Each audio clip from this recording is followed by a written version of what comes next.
something's in the mix there. Maybe So it's you are seeing such a shift in their behavior in those two scenarios that you're wondering if something's happened behind the scenes that has created some friction or some distance between the two.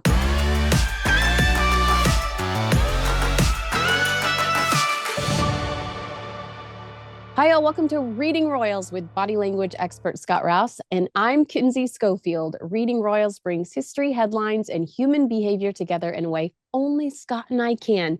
We go beyond palace press releases and carefully staged photo ops to look at what is really being communicated. And apparently, James Corden's PR team wants in on the action because bizarrely, they sent me video of Prince Harry pitching coverage of the FIFA World Cup on Fox After Hours with James Corden, along with the very helpful instruction, here are the digital videos you can use in your coverage, which raises an obvious question. Is James Corden secretly a Scott Rouse fan? Duh. Does he sit at home watching Reading Royals thinking, I wonder what Scott makes of Harry's body language here? Well, oh, James, message received. You sent us the footage. So naturally, we're going to read it. Scott, are you going to send him a headshot? Are you going to send I'll him an have autograph picture? my people reach out to his people. I'm sure we get something connected. It's the way we do it. It's the way you do it. You'll You're know big that. time now. You'll know that. He's aware of that. Have you The way we do it. oh actually I do think I sent you some of this footage because it was released right after we recorded our last episode and it was just like, we Yeah. barely, but then they sent me a pitch the following day including some of these videos. So it was perfect. We're actually going to discuss it. I thought we'd missed it, but since they so generously reached out to us, here we are. Um, Not us, it's you. It's not me. Look at me and look at you. Nobody's looking at me going, wow, there's awesome. Have you seen that thing, that really beautiful woman? And there's that man over there. Look, you can tell his hair's coming out, everything. It's horrible. you're We're watching crazy. him go bald as we watch the show. We're watching his No, hair. no one is So, thinking that. yeah, I am. Everybody I know is. I can't believe that you can watch a video of Prince Harry and think you're going bald. No, that cat went bald. That's, I'm headed there, it looks like, but, hope not, hope it takes a while. No, you Lord. are not headed there. You are not headed there at all. Did you watch any of the World Cup? I was only interested in the Justin Bieber concert at the end. I know I saw your Instagram thing. I Yeah. don't know anything about sports. I mean, I was never a big sports guy, so I Yeah. know nothing about it at all. Yeah. Yeah. So I didn't get into it. I You know, became a Shakira fan after the last halftime show. I loved the Shakira and I loved that Shakira was there performing because she met her. Here's a little goss for you. Shakira, her her ex mhm. was a football player and allegedly cheated on her and was not very nice to her. And you can tell in video that he did not treat her the way she should be treated. Mhm. And she's there performing at the World Cup, still dominating the World Cup. And his old butt is retired and no longer of value to them. So when I watched her dancing and singing, and then him in the audience with their children, I thought, Mhm. you go, girl. But they're no longer together. Thank you very much Oh, because she's better than that. good, Yeah, good. I know this is very important stuff for you. But the point being is Prince Harry apparently watched some of the FIFA World Cup because he discusses it on James Corden's show. And Right. this is along the lines of the stuff we were talking about last week. Like, why is he everywhere when he doesn't have anything of value to say or promote? It just feels like he's shoving himself in our faces. And it seems desperate and unnecessary and a little overwhelming right now. Yeah, I agree with you. But what are you going to do? We keep hearing all this stuff about and seeing these videos where he's circling the drain right now financially. So I Yeah. think he's trying to do anything to stay relevant. So on one hand, you feel kind of sorry for him, but Mm. then when you look at him and you see him talking, you make the same face you make when you smell hot dog water. You just go, and that's the look everybody gets when they see him, that I've seen, that I've Yeah. experienced anyway. Yeah. The hot So, dog water is a nice touch. That's not something we've talked about on the show before. So yeah. I'm glad that this is a first. So here's how this video was pitched to me during a memorable appearance.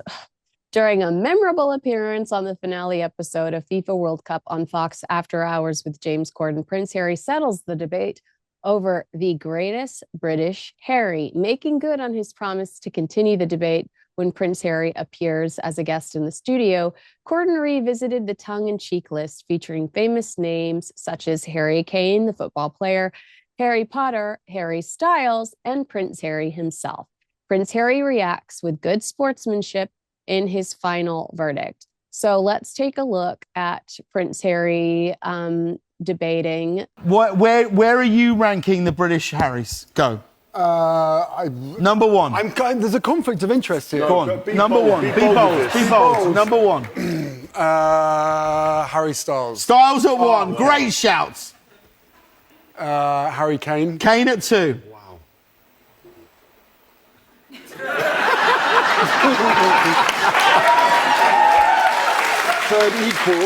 Third equal. The Potter and the... You're going Potter and Prince in a split for third. Yeah. And we'll have a Quidditch off. So James Corden puts him in a silly predicament when he asks him to rank his favorite Harrys. I know that you probably don't have an opinion on this, but I will tell you, I think it's Harry Styles, Harry Potter, Harry Kane, Prince Harry. I don't think Prince Harry's done a lot of positive for the British or for the UK. He called them racist, in my opinion, in his Netflix series, as well as insinuating a member of a historical 1,000-year-old institution that is so important to the United Kingdom. Had something unconscious bias was another way that he put it. So I really don't think Prince Harry's a valuable member of society in any way, shape, or form when it comes to the United Kingdom. But James Corden putting together he's good at that. James Corden is quirky and kind of, I know other people loathe him. He's been accused of being a bully, which makes sense in his association with Meghan Markle, but kind of a great TV segment. And whether you like him or not, it was a good concept. Oh, he's a great host. That's hard to beat. I mean, get somebody who's funny, who's really funny, and get them to control a table or a guest or a situation, which he puts himself in all kinds of different situations. Everything from those things in the car where somebody's singing. He can deal with any personality type. He can deal with people who aren't engaged. He knows how to get them engaged, and if they're not going to do it, he knows how to make it so you can't even tell. So that's an art in itself. And that's one of the problems here is Harry doesn't know how to deal with that. And even though I'm not breaking down James Corden and all that stuff and his plan and what he's going to do, but his vernacular and sentence structure is different here than it is in other shows that he's done. Because James Corden or Harry's? James Corden, because he's I think he's dumbing it down a little bit for him. Because his sentence structure, usually he uses words that are a little different in his vernacular. He uses more adverbs and more adjectives when he's talking to Harry. So he kind of explains things more in depth. And he uses like a single verb as he goes through. This is just sentence structure. And then the words that he's using, the actual words themselves, are smaller words. They're not a whole lot of syllables in them. I'm not saying he's doing that on purpose and being mean and all that. I'm just saying he subconsciously directs his communication style with the intellectual level. I think he's talking to the person he believes their intellectual level is. That's where he points it toward. That's how you engage someone. Yeah. And somebody who's funny knows how to do that, who's been funny for a long time. So his total approach is different with Harry. Being nice to him, try not to offend him, but you have to sort of explain things. If anybody that in Corden's publicity team or whoever it is, they'll know exactly what I'm talking about. They'll go, I never thought about that. That's what's happening there. They'll see that, or they may already know it. Yeah. But that's what's happening there. If you'll compare when he's talking to somebody else, not there at that thing, but on another show, and how he's talking to Harry, really different. He's meeting him at his level to try to make him feel more comfortable. Gosh, I should have said that. Instead of all that, that's why you're the pro. Oh no, you explained yourself perfectly. What was Prince Harry's reaction? Because he's trying to play like he doesn't feel comfortable. This is a conflict of interest. He's trying to play like he doesn't feel comfortable in this scenario, yet compares himself to Harry Potter, which I think is like grossly inaccurate. Harry Potter truly is such a cultural icon. Yeah. When I think Prince Harry is just a destructive kind of creature, especially when it comes to what he did to the UK for several years after the Harry and Meghan Netflix docuseries and things like that. Like Harry is not what I would consider a positive force for good. And Harry Potter is, this he's an escape for children all over the world and encourages courage and bravery and the two are not like Harry's like, oh, this is a conflict of interest and is trying to pretend like he doesn't want to go there. And then he compares himself to Harry Potter. Yeah, he doesn't know how to go there. When he was doing that bathroom humor with Joe Marler on that show, that's different. Joe Marler is a host and he's funny, but he's got a very narrow lane of humor. And you've got somebody like James Corden, it's a river. It's not even a lane. It's really huge. So he can go anywhere in there. Whereas Harry could fit in that bathroom humor situation because that's intellectually, that's where his level is for humor. He's not good at being funny. And he's seen people older than him be funny. Like his dad has a sense of humor, but it's more of an upper, it's not posh. Yeah. So he didn't get anything from that. He didn't listen to that and go, oh, here's how you do that. Here's how you talk to people. Here's how you connect with people when you're trying to be funny. He doesn't know how. So he has nothing funny there. He doesn't know how to be funny on that level. Yeah. So James Corden's trying to come down to his level and he does a great job of making it happen, but still not working like it should if you want something that's really funny. So he doesn't know how to be funny. It's just everybody laughs when he says something to make him think he's being funny. Yeah, which I definitely saw on that podcast with the football podcast, like all the laughing in the background, and he loves it. He turns around and deadpans and is like, "What's so funny?" And like drives me crazy. If you'll notice, Harry, when he has to name who his top 5 are or top 4 or whatever it is, when he gets down to putting himself, or when he talks about Harry Styles, he does what's called, he purses his lips, but he sends them to the side like this.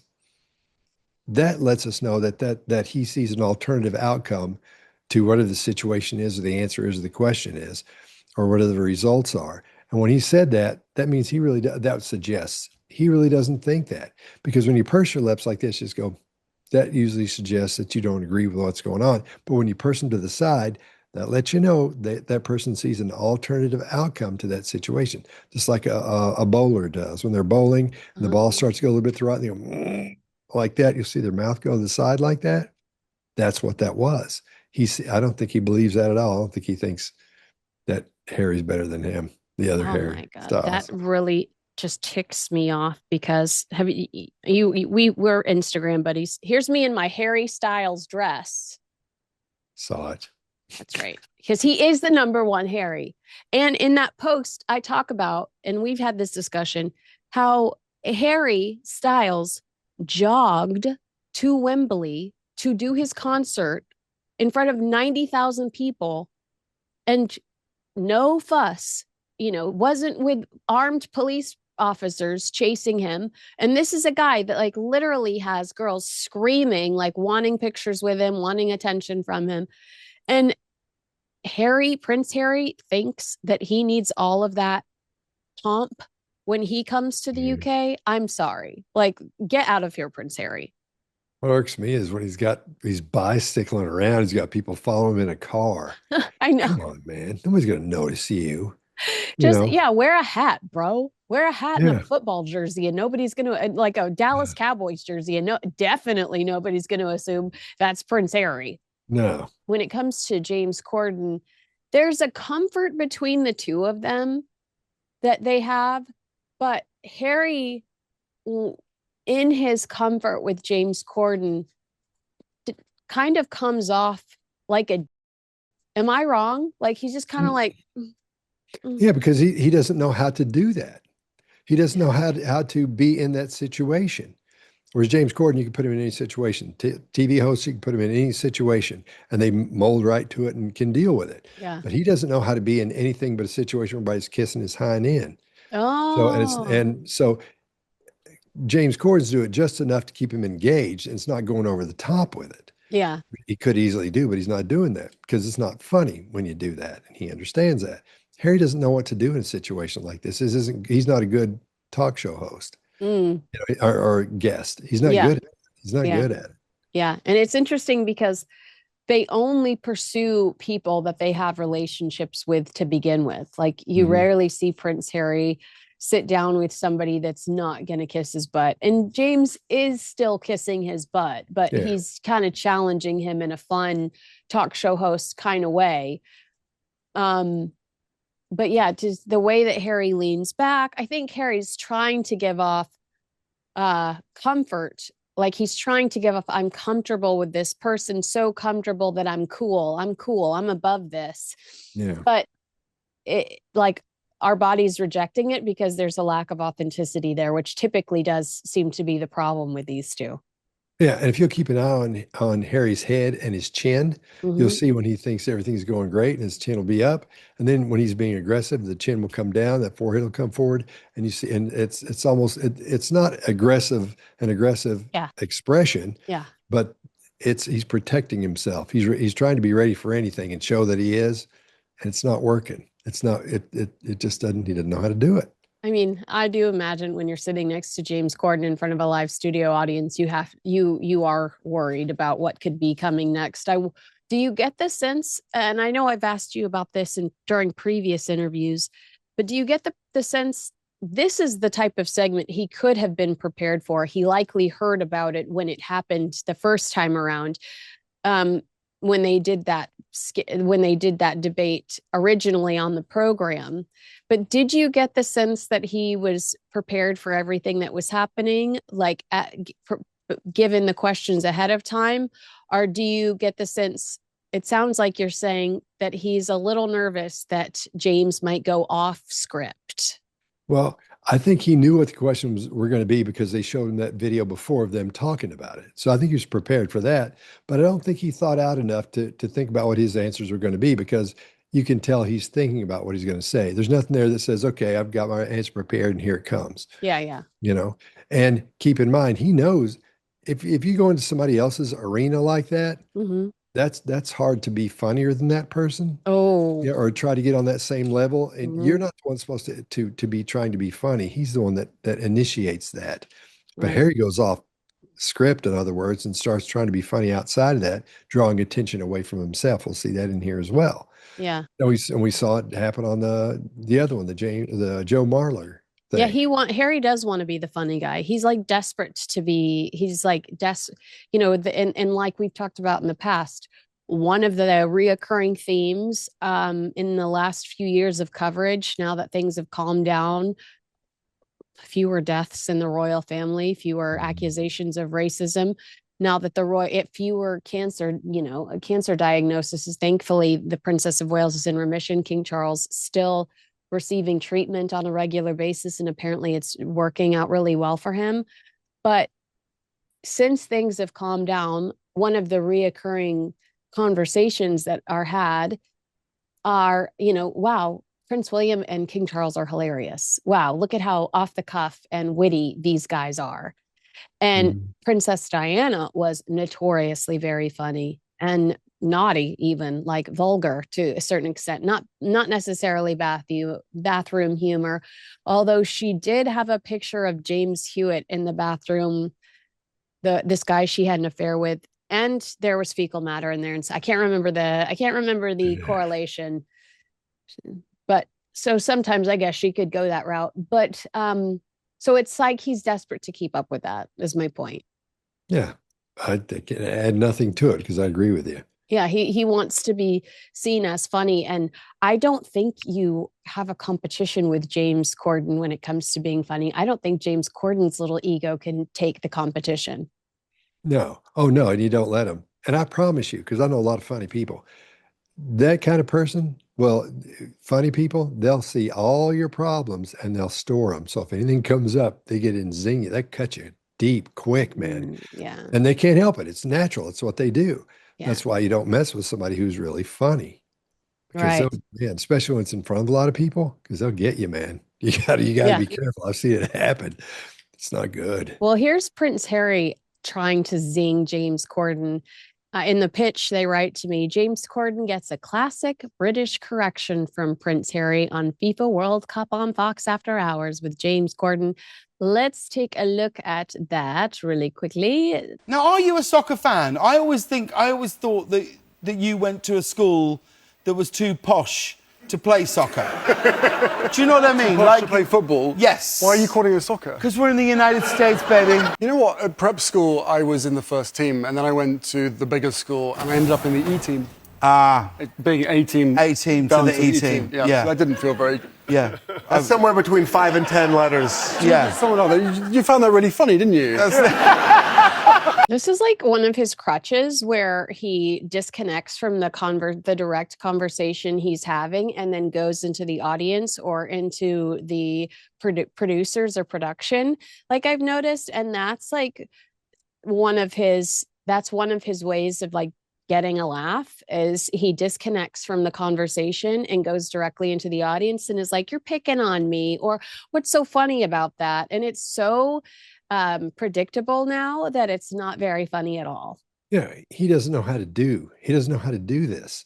So he's deflecting that what might be an attack toward him into the audience. He's trying to be funny and connect somebody else with it. And all he knows how to do is say, "What's so funny about that?" When we're supposed to think he understands. You know, it's just he just doesn't know how to do it, man. Yeah, doesn't know how to. Oh, it's bad. And he's trying to, and again, we just had this conversation a few weeks ago where we were just talking about how a lot of the humor that we find so charming from King Charles and Prince William and even Diana was self-deprecating humor. It's like, okay, you can turn off Reading Royals now, Harry, because we're seeing so much him trying to emulate that humor in this. Well, I started on the A team, but then I was on the E team. Like he's trying to be funny through self-deprecation as well. And I don't know, it's just like the whiplash of Harry wanting to slay the dragons and take down the media and complaining about his life and complaining about his circumstances. And then 3 seconds later being Mr. Happy-Go-Lucky with plenty of jokes to distribute. You know, it's hard as a viewer to determine who this guy really is. And because he spent so much time being negative and focusing on things in his life that weren't going right, whenever he does try to be light and funny, I'm not buying it. Yeah, because like I said before, he's not good at it. Watch what he's doing when he says, "You know what?" and his chin comes up and his head goes back. That shows he's proud that he was on the A team when he was a little kid or whatever. Yeah. And if you'll watch it again, it goes totally down when he's talking about being on the A team. Everything kind of gets back to normal. So for A, it's up, and when he goes E, it down. Yeah, back down because it's not as great. But he says, "You know what? In other words, when I was little, man, I was doing great." So there's that. It's not arrogance. It's just something he was proud of. When he was a kid or whatever, and for his sports stuff.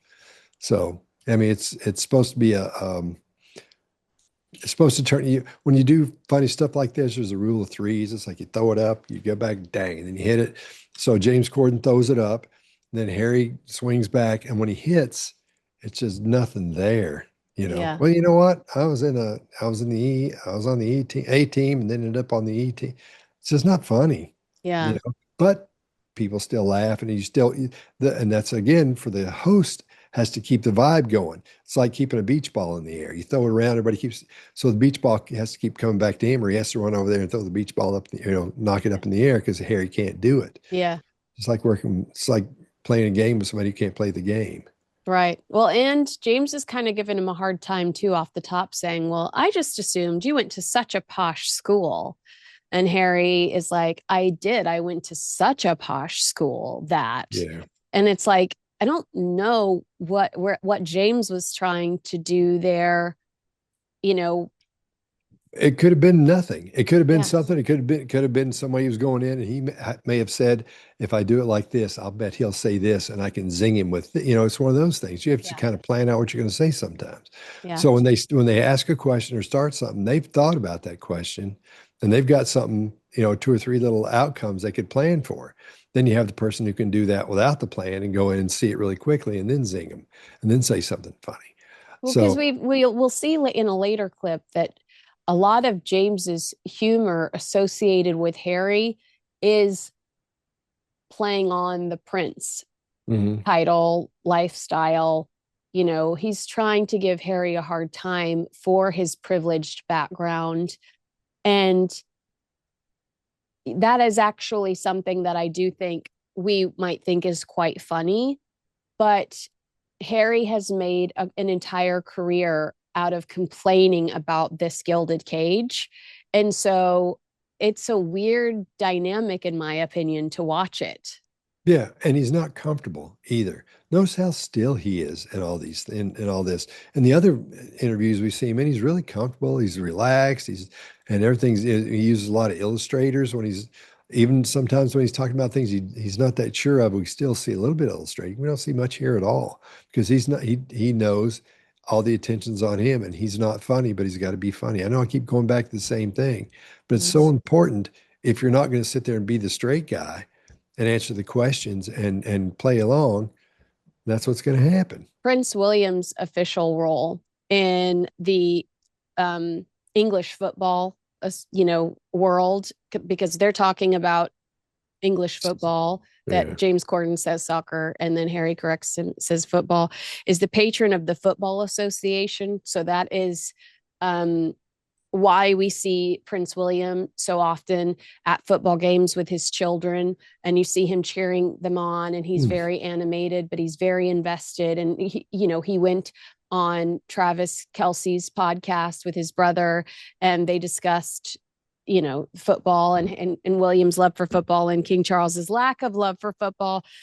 But I know that our audience is going to ask if you get the sense that Harry is infringing on William's territory here, which we even suggested in the last podcast episode where we watched Harry have the conversation with the rugby player. Is this Harry trying to compete with something that William's doing? With William having such a prominent role in this world, does it surprise you that Harry is trying to be an authority in this space? Or is Harry just maybe doing James Corden a favor as a friend, appearing on his podcast? I tend to look at things like this when you ask me questions like this, like what if there was a crime and we had to decide whether or not, why would this person be there? That's one of the first questions you want to ask is, why was this person here? If they're not accused, if they didn't do it, then why were they doing these things they were doing? We got to keep in mind that the FIFA thing was big. Everybody's, it's one of the biggest game situation in the world.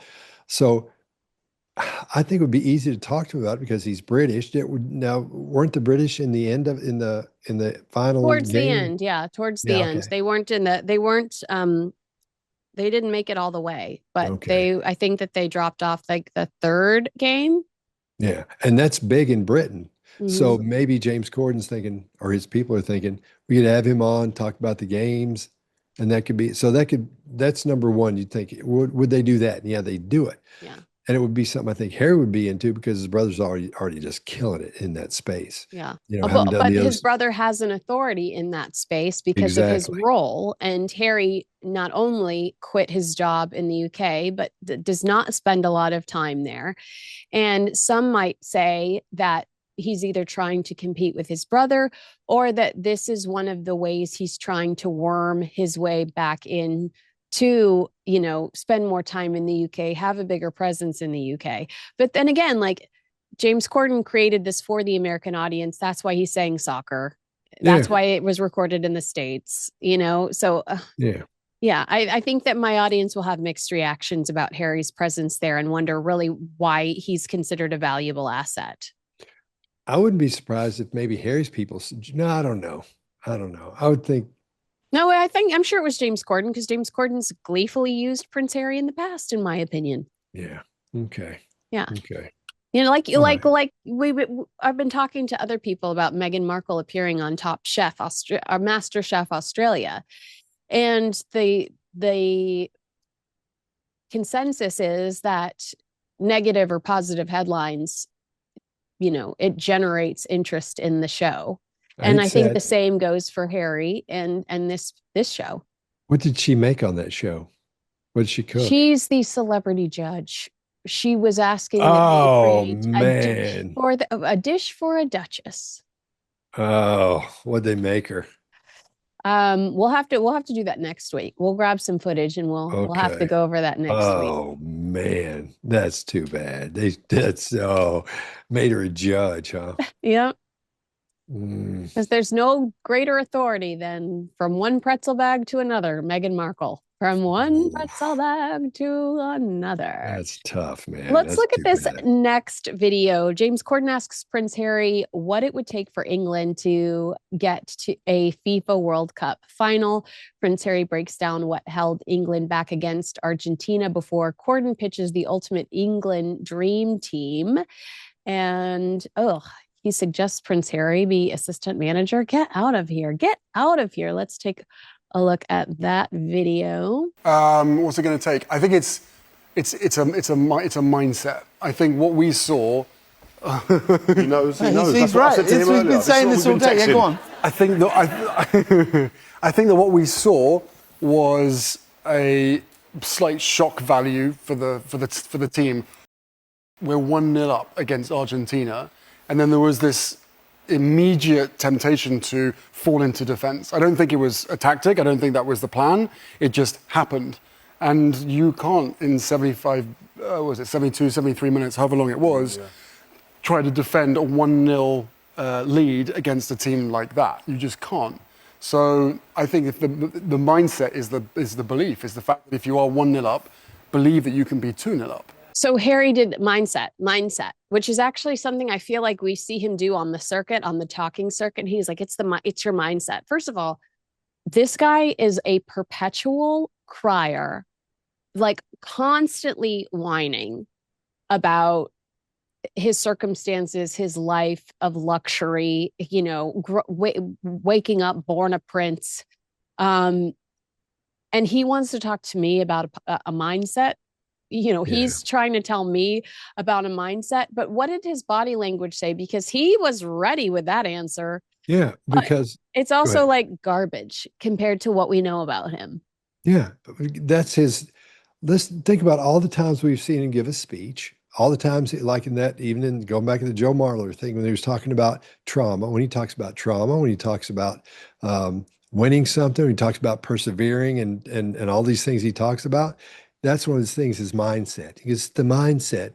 So it automatically thinks he knows something about neurology in the brain when he starts doing that mindset stuff. Yeah. So that's part of it. And now he's using what we call illustrators, he's narrating, body narration where he's doing these things because this is his sweet spot. This is what he's good at. It's talking about things he knows about, and he's already talked about 40 times in the last 3 months. Mm-hmm. So when he gives a talk, he talks about the mindset, and then he talks about these other things, and that's when you see the confidence come up. Because before this, fish out of water. But in this, he knows what he's talking about because he says these same things over and over and over, sometimes a little different way, but that's what he's talking about. Anytime you deal with trauma, anytime you deal with going up against something, when he's talking at the Invictus Games speech, all that stuff, these are the same, his little go-to moves that he uses every time.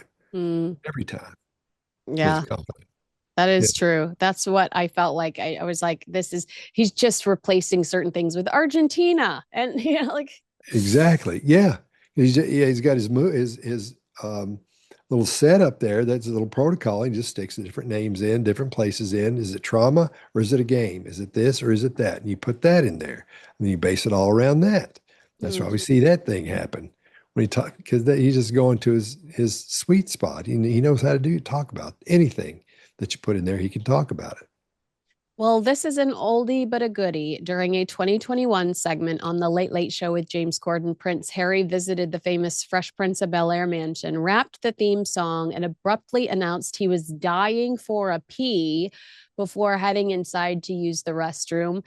We talked last week, and I saw it get a lot of traction about how Harry was undignified in that rugby podcast, about how he wants to be taken seriously as a member of the British royal family, even telling Chris Ship he is a working member of the British royal family, but then behaving in such a way that contradicts that, the antithesis of a working member of the British royal family, with the bathroom humor and everything. But the reality is he's been acting this way for quite some time. Let's look at this old clip of Harry on James' show. I'm actually dying for a pee. Can I use your bathroom? You for real? Can I? Hang on. I've had a COVID test. I'm good. You're going for a wee. So bathroom humor is, like you said earlier, like you predicted this very well, in his wheelhouse. That's a safe space for him.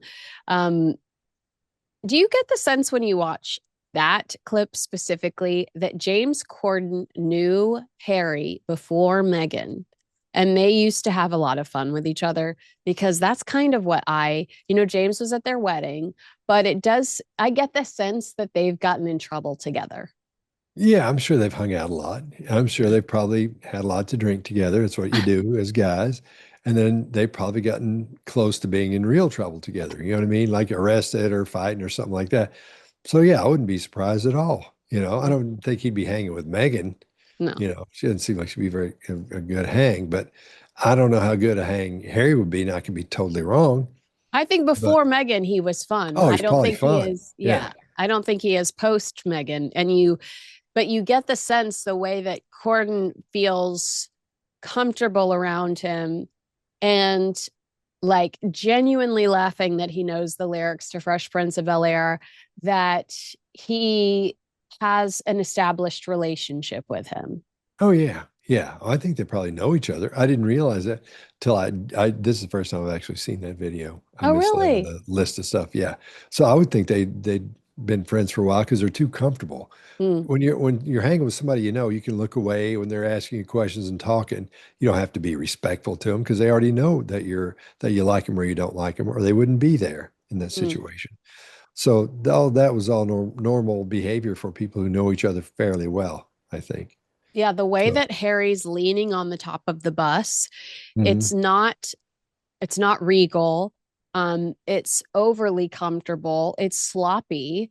Mhm. And that to me says that he's comfortable with James Corden. But again, I'd stress that if you're going to insist that you are still a working member of the British royal family, hold some standards, have some standards. Cut before you ask if you can use the restroom in someone's home. I understand a long day of filming and needing to use the restroom, but making it a bit, I just think is beneath royalty. Yeah, a lot revolves around him in the bathroom. Yeah. I mean, and all that business. He wrote an entire book about his wiener. Yeah, that's he ain't got no class. I always say whoever uses the term has none, but I don't think he's classless. Yeah. But however, if we compare that to the body language we saw of him on the show, it's completely different. So maybe something's happened between those two and they're trying to patch it up, or one of them is. Interesting. Or is it the live studio audience? Because we know Harry's weird when it comes to exposure. I don't know because I wasn't watching it from that perspective. I didn't think they knew each other very well. Interesting. So, He was at Harry's wedding. I think he gave a speech at Harry and Meghan's wedding. It's my understanding that they are friends. And so let me ask this question again then, because now you know that.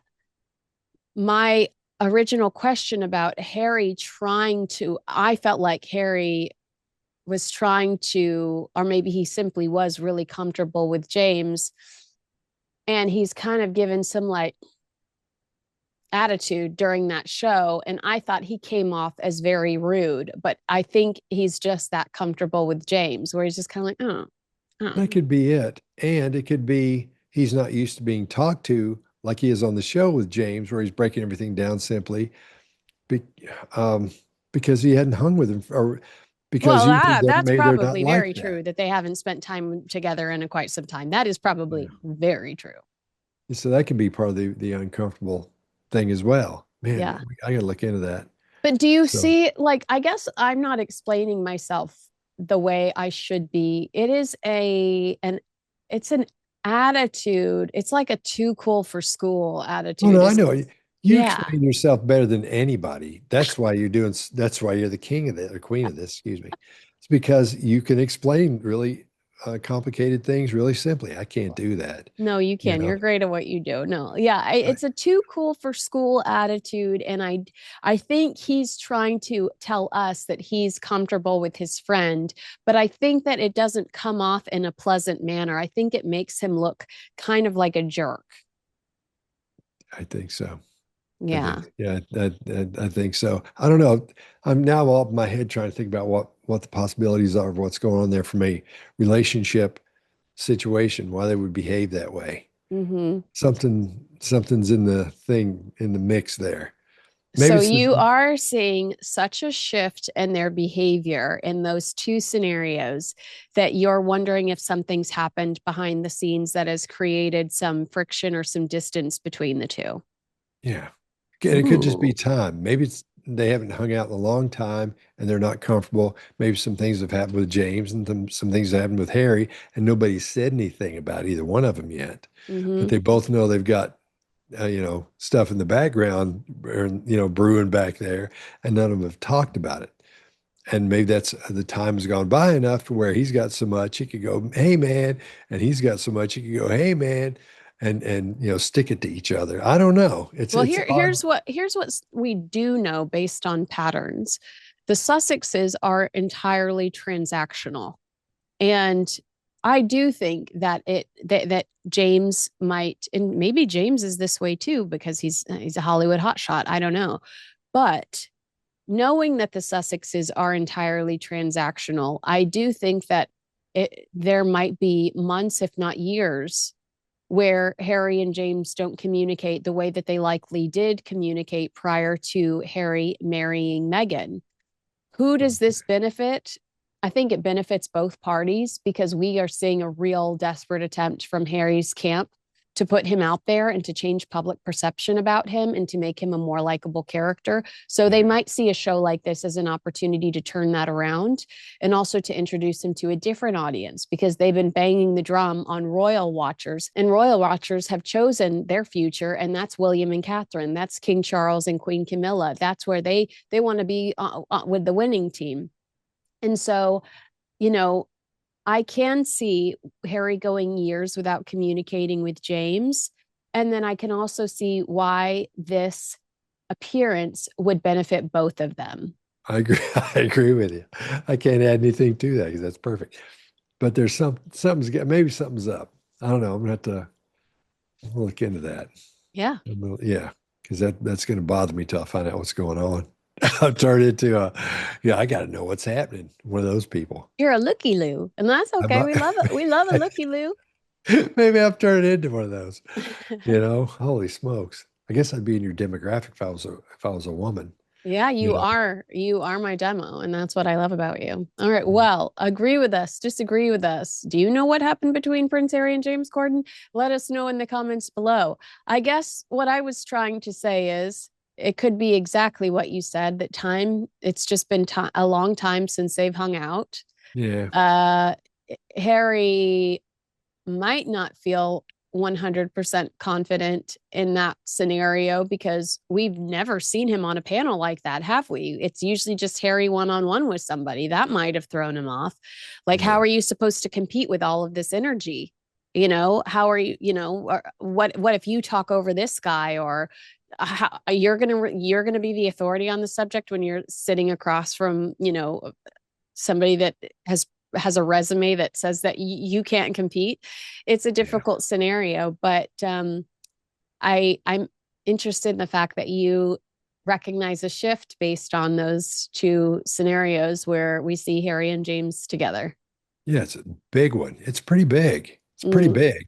I was shocked to see how they were acting together there because like what's going on here? Yeah. But yeah, it's weird.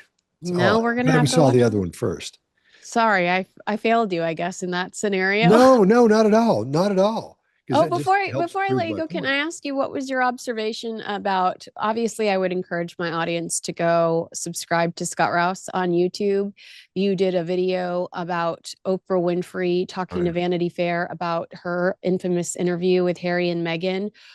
Yeah. You said you sent some deception. Can you give me a Oh, Cliff's yeah. Notes with the teaser that everyone should go watch that interview in full on Scott Rouse's channel? Yeah. Because when Oprah is talking about her thing was we didn't give them the questions I was going to ask them. We didn't give them any of that.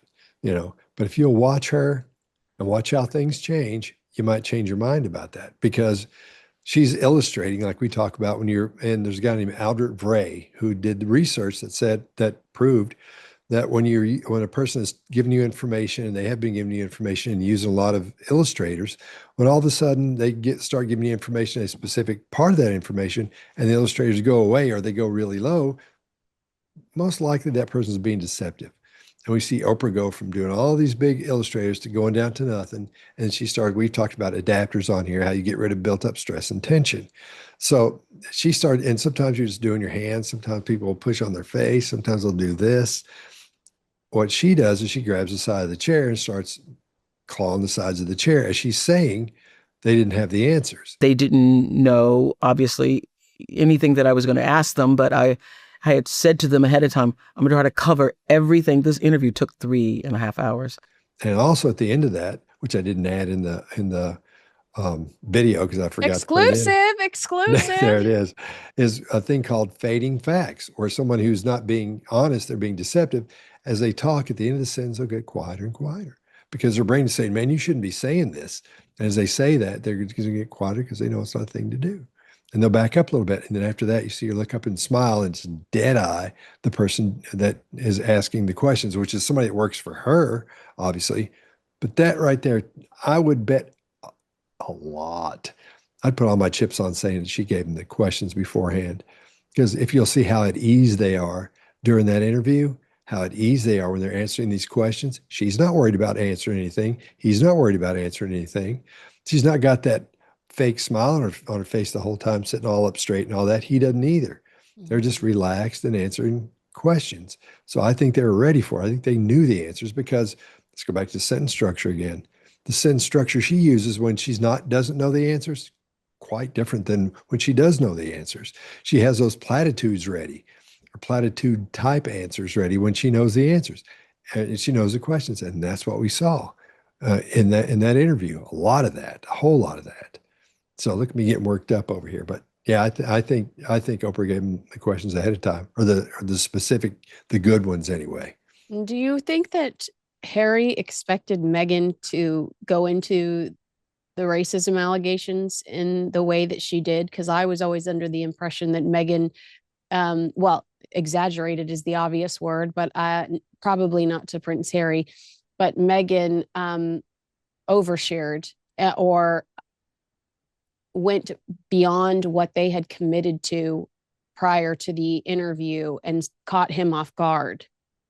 I would say that's probably what happened because she gets in there and gets the rolling, and she just leans into it and sells it. I think she saw the shot and was talking about it and just got deeper and deeper in. She's like, "This is making me look good. This feels good. I'm going to do that." Because Oprah's like, "What?" And all that. So that when you're dealing with a narcissistic personality type of narcissism that high on the as high as you can get just about without becoming a psychopath, Yeah, you can get them to do just about anything. Mm. Oprah's figured that out. You can ask questions a specific way and react and talk, and you're just dealing with an ego. So if you push the ego over this way, it'll go over that way. If you know how to ask questions, that will do that. If you need something from it, you say certain things, it'll give you what you need from it or what you want from it. And I think that's what happened. Yeah, and I'm surprised that Oprah was willing to have this conversation years later because it's been several of the accusations Meghan makes have been proven to be dishonest.